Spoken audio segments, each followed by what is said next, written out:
সিলেট একের বুকে গত ৩ দশক ধরে যে কণ্ঠস্বরটি প্রতিধ্বনিত হচ্ছে তা কোনো ক্ষমতার জন্য নয়, তা মানুষের অধিকার আদায়ের জন্য।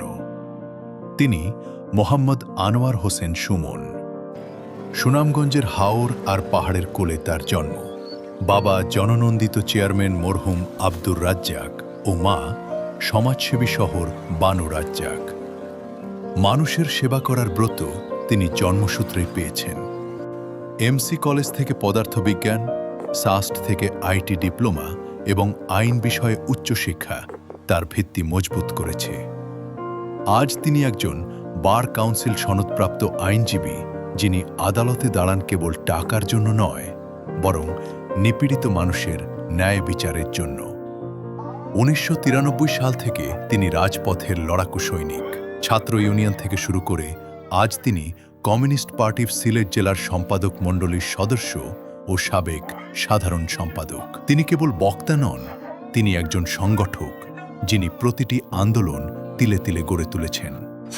চা শ্রমিক, রিকশা চালক আর মেহনতি মানুষের ন্যায্য দাবির লড়াইয়ে তিনি আপোষহীন। এই জন্য তাকে জেল খাটতে হয়েছে, রিমান্ডের মুখোমুখি হতে হয়েছে।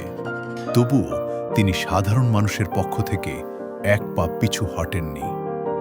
টেংরাটিলার গ্যাস লুট হোক কিংবা বিয়ানীবাজার গ্যাস রক্ষা, জাতীয় সম্পদ রক্ষায় তিনি সবসময় পাহারাদার।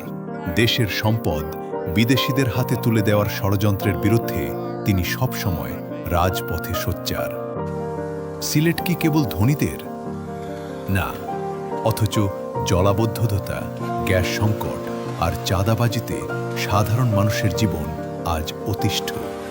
সুমন নির্বাচন বা ক্ষমতার আশায় নয়, বরং বহুদিন ধরেই সাধারণ মানুষের পাশে দাঁড়িয়ে এই সমস্যাগুলোর বিরুদ্ধে লড়ে যাচ্ছেন।